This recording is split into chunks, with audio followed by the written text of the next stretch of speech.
Peace, salam, shalom. The following is a summary and clarification of modern religion and their so-called differences, of which I believe there is none. Christians definitely have love. Muslims definitely have discipline. And Jews, they have the formula, meaning the commandments. Each group has something. Each group is missing something. The media talks about terrorists and misuses language so badly while they do it that it creates confusion and fear. Why is a terrorist religion mentioned at all? It is obvious that he is not following his religion. So when we call a criminal a Muslim terrorist or a jihadist, we are saying something that is neither true nor accurate. Muslim means someone who submits to the Almighty. Jihad is the struggle for righteousness, the struggle to please the Almighty, the struggle for good. When there is any type of criminal announced on the evening news, we don't mention his religion. When we talk about the Holocaust, we don't declare that the Nazis were Christians. And just because someone says they are a religion doesn't mean they really are. They might identify with it, but not live it. They might not even perform 20% of its requirements. Shouldn't they follow at least 51% of their religion, of their obligations to be considered a follower of it? Having studied the Hebrew Bible, the Christian Bible, and the Quran, I see no difference in their messages. There are translation problems. There are twisted interpretations. There is a demonizing of certain words, especially with the media. The term Sharia law is actually synonymous with biblical law, with Sharia being a little less severe form of it in most cases. If one were to analyze basic Muslim practices, many Muslims actually follow more biblical ideals than the Christians and Jews do. When someone speaks badly about Arabs, they are an anti-Semite. Arabs are descendant from Shem, where the word Semite comes from. Abraham fathered the Arabs. Ishmael and Isaac buried their father together. They were brothers. Arabs and Jews are cousins. And Jesus, he was Jewish. He was circumcised, worshipped on Saturdays, had a beard, didn't eat pork. Are his followers following him? Moses taught the commandments, followed the commandments, and did not adopt the lifestyle of the idolaters. Are his followers following him? Muhammad repeated the Bible in the Quran. He said the Sabbath breakers were cursed. He mentioned that the Almighty is esteemed in mosques, synagogues, and churches. If these three major religions would actually follow their religion, there would be peace between us. What about Israel? The Quran states that the land of Jacob is given to his descendants. This small, sentimental parcel of land. The rest of the desert nearby is for the descendants of Abraham's other sons.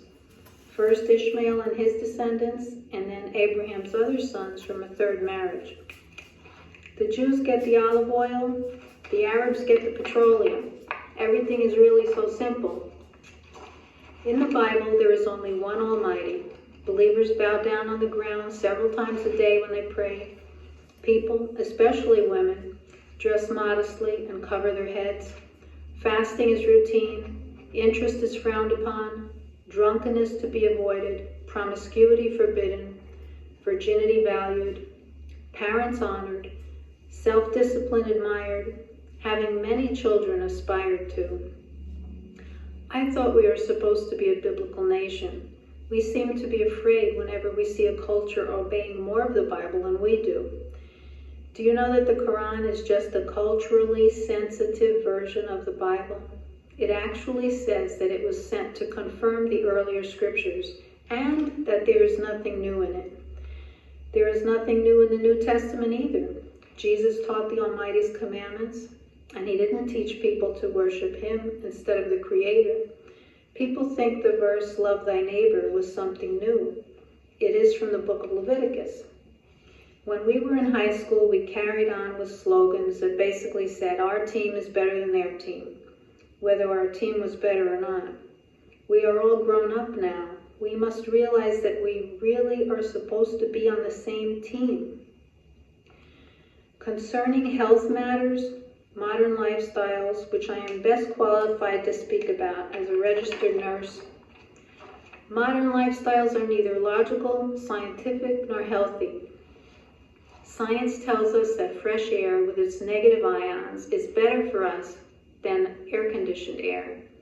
That fresh food, simply prepared, is better for us. That physical activity is crucial. Concentrated foods like fats and sugars are harmful. Having many children and nursing them reduces our risk for cancer.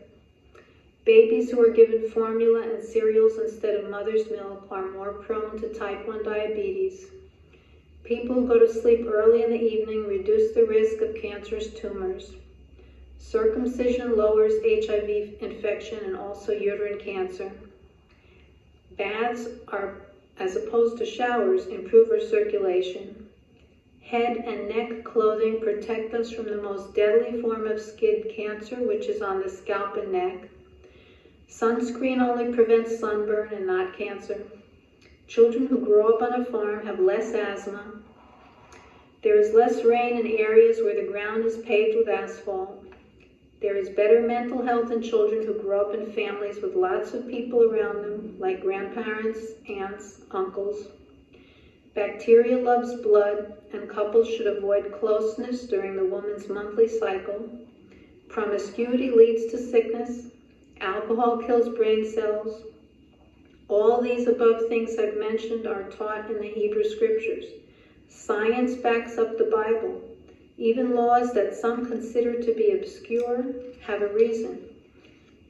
If it is written not to plant different seed in your field, it is because different plants have different water requirements, and also if one plant is taller than the other, it would block the other's sunlight. And regarding the sun, people worked for thousands of years all day in the sunshine, exposing their faces and hands without any harmful effects. I heard a seminar once by a physician that it is not the sun that gives us skin cancer. It is the reaction of the sunlight to the unnatural excretions on our skin for all the unnatural things we eat. There is also a commandment about not wearing mixed fibers. Did you know that MRSA, the dangerous bacteria that is difficult to destroy, lives almost double the time on polyester, which is a mixture of fibers? Almost double the time than it does on cotton. Now, biblical entertainment, what was it? Family get-togethers, admiring nature, taking walks, archery, music, not the misfortunate modern hobbies of backbiting others, making fun of them, getting drunk, being promiscuous, smoking, sitting for long hours watching other people live on a TV or computer screen, looking at others with sensual thoughts. In Scripture, a woman dresses up and adorns herself for her husband, not for herself or for the general public. We build monuments to presidents like Thomas Jefferson. Why don't we follow his advice instead? Each family live and work on their own small farm. Children were taught by their parents and studied books. If you needed something, you made it yourself. Families lived near each other. People went to sleep soon after it got dark. Nature is our design. Nature is for our benefit. We buy new programs, new software for our computers. Why can't we install a new program, new software in our minds? Most of our pets are living more natural than we are. Grass is not a pretty carpet for you to walk on. It is food for the livestock, who in turn give manure for fertilizer for your food-producing plants. When this focus shifts from animal food to pretty carpet, the maintenance of it pollutes the water supply and the air. The further away we go from original design, the more harm done. People talk about feng shui, balance in interior design. What about balance in all parts of our life? Think about everything I've said. Analyze it with logic. Don't just have a quick reflex reaction. I have said nothing that can't be proved, that doesn't have a scientific basis. Consider who the longest lived people and the healthiest and most active people are. How do they live? Think, behave, eat. The people who think we came from monkeys have it backwards. We are turning into monkeys. We just copy any bad behavior we see. Think about it. Stop being afraid of those different from yourself. You might learn from them. You might learn things that are life-changing, and they too can learn from you. I have relatives that are atheists, agnostic, Catholic, Jewish, Muslim, Protestant. Sometimes the atheist behaves the best. I asked him, what is his guide for life? He said he just asked himself, what would be the most beneficial thing to do? I personally am of the faith of the Hebrews, of Jewish and Sicilian parents, born in this country. And I share the use of a local farm with a Muslim Palestinian family, and we get along just fine. We must filter everything we hear on the media with the knowledge that they are in the business of making money, and that objective of making money flavors what they decide to publish. We have to realize that when we go to the medical establishment, they are making money also, and they have a conflict of interest. And whether we get better or get worse, they still make that money. In some ancient Oriental cultures, the doctors were only paid when the patient was well. So let's all be in the business of being peacemakers, bridge builders, truth talkers. Keep in mind that everything we do and say is a reflection of our parents, our religion, our country, and our ancestors. Shalom.